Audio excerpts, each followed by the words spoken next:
Bayangkan kamu seorang mahasiswi. Kamu upload foto di Instagram. Foto biasa, mungkin di kampus, mungkin di kafe. Kamu tersenyum, kamu merasa aman. Tapi di sebuah grup chat yang tidak pernah kamu tahu keberadaannya, fotomu sedang dikomentari. Tubuhmu sedang dinilai. Namamu sedang dijadikan lelucon seksual. Oleh orang-orang yang duduk di kelas yang sama denganmu. Oleh calon-calon sarjana hukum. Oleh orang-orang yang suatu hari nanti mungkin akan menjadi hakim, jaksa, atau pembuat undang-undang. Dan ketika semua itu terbongkar, mereka bilang, kan cuma bercanda. Tapi apakah benar itu cuma bercanda?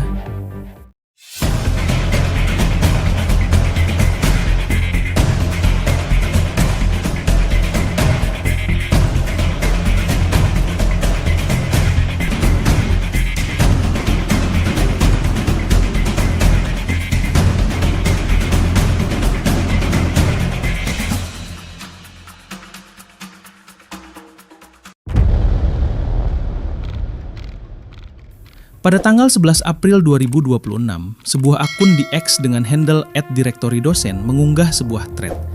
Thread itu diberi label 18+, dan dalam hitungan jam, ia ditonton jutaan kali.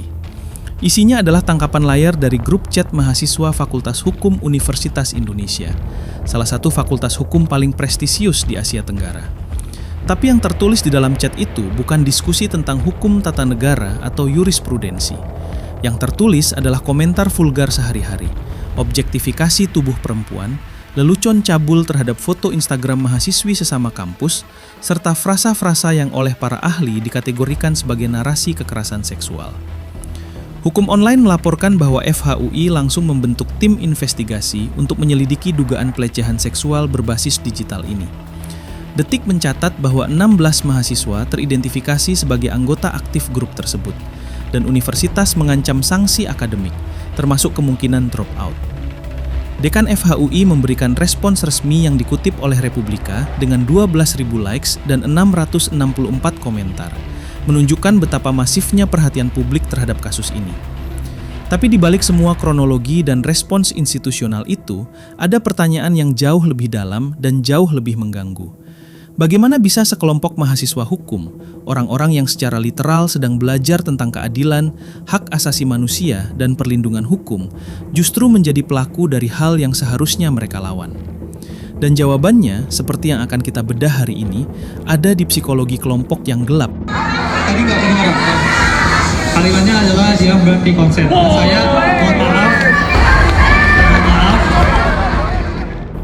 Istilah locker room talk atau obrolan ruang ganti pertama kali masuk ke kesadaran publik global pada tahun 2016 ketika rekaman percakapan vulgar seorang kandidat presiden Amerika Serikat bocor ke media. Pembelaannya, itu cuma obrolan ruang ganti. Semua laki-laki bicara seperti itu. Tapi apakah benar semua laki-laki bicara seperti itu? Penelitian dari Leone dan rekan-rekannya yang dipublikasikan di jurnal Aggressive Behavior melalui PubMed pada 2018 dengan judul Misogynistic Peers, Masculinity, and Bystander Intervention for Sexual Aggression. Is it really just locker room talk? Menemukan sesuatu yang mengkhawatirkan. Studi ini menunjukkan bahwa paparan terhadap teman sebaya yang misoginis, yang merendahkan perempuan secara verbal, secara signifikan menurunkan kemungkinan seseorang untuk melakukan intervensi ketika menyaksikan agresi seksual. Artinya, locker room talk bukan sekedar kata-kata. Ia adalah proses desensitisasi, proses di mana otak secara perlahan belajar bahwa merendahkan perempuan itu normal, bahwa objektifikasi itu lucu, dan bahwa diam saat melihat kekerasan itu wajar. Tolong menjawab, karena fakultas dan korban lain berjanji buat gak menggunakan relasi kuasa itu. Dan pun tadi, asal lu tahu, kakak lu juga mencabut poster-poster yang sudah. Dan yang paling berbahaya, proses ini terjadi secara tidak sadar. Tidak ada satupun dari 16 mahasiswa FHUI itu yang bangun pagi dan berkata, "Hari ini aku akan menjadi pelaku kekerasan seksual." Mereka hanya membuka grup chat, membaca lelucon, tertawa, dan menambahkan lelucon mereka sendiri. Satu emoji demi satu emoji, satu komentar demi satu komentar. Sampai garis antara bercanda dan melecehkan menjadi begitu kabur sehingga mereka sendiri tidak bisa membedakannya lagi.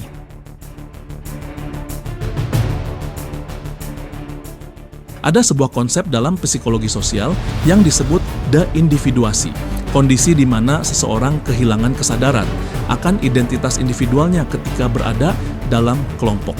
Konsep ini pertama kali diteliti secara mendalam oleh Philip Zimbardo, ya, psikolog yang sama di balik Stanford Prison Experiment yang terkenal itu. Dalam eksperimen tersebut, mahasiswa-mahasiswa biasa yang berperan sebagai sipir berubah menjadi pelaku kekerasan dalam hitungan hari, bukan karena mereka jahat, tapi karena dinamika kelompok mengubah mereka. Dalam konteks grup chat FHUI, deindividuasi bekerja dengan cara yang serupa, tapi lebih halus. Di dalam grup chat, kamu bukan Andi yang pendiam di kelas atau Budi yang sopan di depan dosen. Kamu adalah avatar, kamu adalah username. Dan di balik layar itu ada ilusi anonimitas. Meskipun secara teknis namamu tertera, kamu merasa aman karena percakapan itu privat. Ilusi privasi ini menciptakan apa yang psikolog sebut sebagai disinhibition effect. Efek di mana hambatan moral dan sosial yang biasanya menahan perilakumu di dunia nyata menjadi longgar di dunia digital.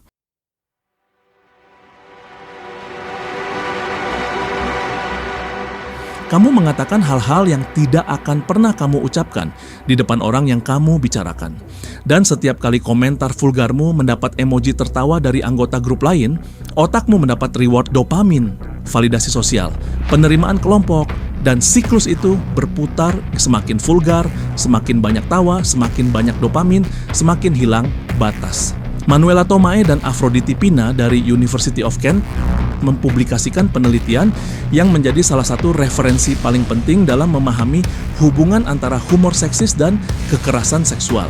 Temuan mereka menunjukkan bahwa humor seksis berfungsi sebagai alat kohesi in-group. Ia memperkuat ikatan di antara laki-laki dalam kelompok. Tapi ada harga yang dibayar.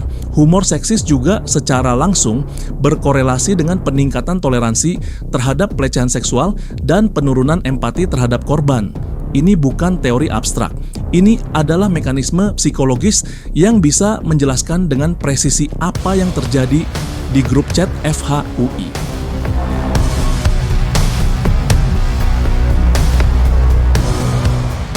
Ketika seseorang mengomentari foto Instagram seorang mahasiswi dengan komentar vulgar tentang tubuhnya dan 15 orang lainnya tertawa, yang terjadi bukan sekadar bercanda. Yang terjadi adalah proses normalisasi. Otak setiap anggota grup sedang belajar bahwa memperlakukan perempuan sebagai objek seksual itu bisa diterima secara sosial. Dan penelitian dari American Journal of Public Health oleh Tharp dan rekan-rekannya pada 2015 menambahkan dimensi yang lebih mengerikan. Teman sebaya yang mendukung agresi seksual, bahkan hanya secara verbal, merupakan salah satu prediktor terkuat dari perilaku agresi seksual aktual di masa depan. Dengan kata lain, cuman bercanda di grup chat hari ini bisa menjadi cuman sentuh sedikit di dunia nyata besok. Bukan pasti, tapi secara statistik, risikonya meningkat secara signifikan. Tesis kehormatan dari Coastal Carolina University pada 2019 berjudul How Hegemonic Masculinity Encourages Locker Room Talk membedah akar yang lebih dalam dari fenomena ini. Maskulinitas hegemonik, konsep yang diperkenalkan oleh sosiolog R.W. Connell, adalah sistem kepercayaan yang mendefinisikan laki-laki sejati melalui dominasi, agresi, penindasan emosi, dan objektifikasi perempuan. Dalam sistem ini, laki-laki yang tidak ikut tertawa saat ada lelucon seksis bukan dianggap bermoral, ia dianggap lemah. Laki-laki yang membela perempuan bukan dianggap berani, ia dianggap sim. Dan laki-laki yang menolak berpartisipasi dalam objektifikasi bukan dianggap dewasa, ia dianggap bukan bagian dari kelompok. Ini adalah tekanan sosial yang luar biasa kuat, terutama di lingkungan kampus di mana identitas sosial sedang dalam masa pembentukan paling intensif. Dan ketika kelompok sebaya itu mendefinisikan keren sebagai berani bicara vulgar tentang perempuan, maka individu yang sebenarnya tidak nyaman pun akan ikut berpartisipasi. Bukan karena mereka setuju, tapi karena harga untuk tidak setuju, pengucilan sosial, terasa lebih menakutkan daripada harga untuk ikut-ikutan. Kita lihat muka Pak Reza. Gue diwakili mentor gue udah menghubungi lo buat minta maaf ke teman gue. Lo bilang konteksnya apa? Dan ironisnya, ini terjadi di Fakultas Hukum, tempat di mana mereka seharusnya belajar bahwa hukum ada justru untuk melindungi yang lemah dari yang kuat. Kasus FHUI ini bukan anomali, ia adalah simptom dari penyakit yang jauh lebih besar. Cuma bercanda. Dua kata ini mungkin adalah senjata psikologis paling efektif yang pernah diciptakan oleh pelaku kekerasan verbal. Dan inilah mengapa. Dalam psikologi ada konsep yang disebut cognitive dissonance, ketidaknyamanan mental yang muncul ketika perilakumu bertentangan dengan nilai-nilaimu. Ketika seorang mahasiswa hukum yang secara sadar tahu bahwa pelecehan seksual itu salah, menuliskan komentar vulgar tentang tubuh mahasiswi di grup chat, otaknya mengalami disonansi. Aku tahu ini salah, tapi aku melakukannya. Untuk mengatasi ketidaknyamanan ini, otak mencari jalan keluar. Dan jalan keluar termudah adalah mengubah persepsi tentang perilaku itu sendiri. Gak disebut kesalahan sih, perlu dikti gak? Rifat, kamu bilang cewek jelek, kamu kira kamu seganteng apa?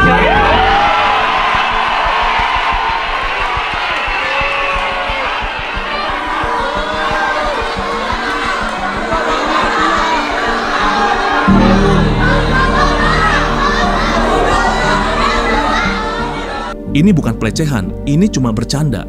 Dengan mengkategorikan ulang perilakunya sebagai humor, pelaku berhasil menghilangkan disonansi kognitif tanpa harus mengubah perilakunya. Ia tetap bisa melecehkan, tapi tanpa merasa bersalah. Dan yang lebih jahat, kalimat cuma bercanda juga berfungsi sebagai senjata terhadap korban. Karena ketika korban merasa tersinggung atau terluka, pelaku bisa membalikkan narasi, "Kamu yang terlalu sensitif."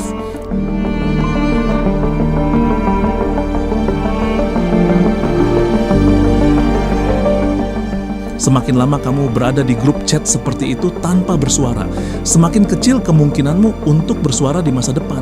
Otakmu secara perlahan belajar bahwa diam itu aman, bahwa diam itu normal, bahwa diam itu bukan masalah. Padahal diam dalam konteks ini adalah bahan bakar yang membuat api terus menyala. Sementara perdebatan publik berfokus pada pelaku, siapa mereka, apa sanksinya, apakah mereka harus di-DO, ada sisi yang jarang dibicarakan dengan kedalaman yang layak, korban. Mahasiswi-mahasiswi yang fotonya dijadikan bahan lelucon seksual di grup chat, itu sekarang harus hidup dengan pengetahuan bahwa tubuh mereka telah diobjektifikasi oleh teman-teman sekampus mereka sendiri. Dan dampak psikologisnya tidak berhenti ketika grup chat dihapus atau pelaku disanksi. Penelitian dalam bidang psikologi trauma menunjukkan bahwa korban pelecehan seksual, termasuk pelecehan verbal dan digital, dapat mengalami gejala yang mirip dengan PTSD, kecemasan kronis, gangguan tidur, hypervigilance, kewaspadaan berlebihan, dan yang paling merusak, rasa malu yang terinternalisasi. Korban mulai bertanya pada dirinya sendiri, apakah ini salahku? Apakah seharusnya aku tidak upload foto itu? Apakah aku yang terlalu terbuka? Dan pertanyaan-pertanyaan itu, yang seharusnya tidak pernah perlu ditanyakan, bisa menghantui selama bertahun-tahun, bahkan setelah lulus, bahkan setelah pelaku dihukum. Karena luka psikologis tidak mengikuti jadwal akademik, ia tidak lulus bersama ijazah. Dan disinilah letak kegagalan terbesar kita sebagai masyarakat. Kita sangat sibuk mendebatkan sanksi untuk pelaku, tapi kita hampir tidak pernah membicarakan pemulihan untuk korban. Kasus FHUI ini akan berlalu dari trending topik. Dalam seminggu, mungkin 2 minggu, timeline akan bergerak ke skandal berikutnya. Tapi masalah yang melahirkan kasus ini tidak akan pergi kemana-mana, kecuali kita secara aktif mengubahnya. Dan perubahan itu tidak dimulai dari undang-undang. UU TPKS sudah ada sejak 2022. Perubahan itu tidak dimulai dari sanksi kampus. Sanksi bisa membuat 11 orang takut, tapi tidak bisa mengubah budaya yang mencetak ribuan orang lain dengan pola pikir yang sama. Perubahan dimulai dari tempat yang paling tidak nyaman, dari dalam diri kita sendiri. Dari pertanyaan, apakah aku pernah diam saat temanku bicara seperti itu? Dari keberanian untuk berkata, itu nggak lucu bro di grup chat, meskipun kamu tahu kamu akan diejek. Dari kesadaran bahwa setiap kali kamu tertawa di lelucon yang menjadikan perempuan sebagai objek, kamu sedang memberikan satu suara lagi untuk budaya yang suatu hari nanti bisa menghancurkan seseorang yang kamu sayangi.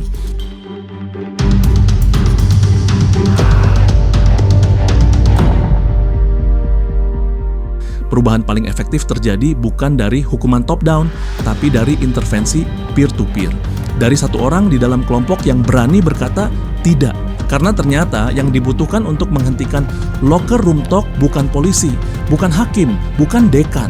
Yang dibutuhkan adalah satu orang di dalam ruangan yang cukup berani untuk tidak tertawa. Dan mungkin saja orang itu adalah kamu.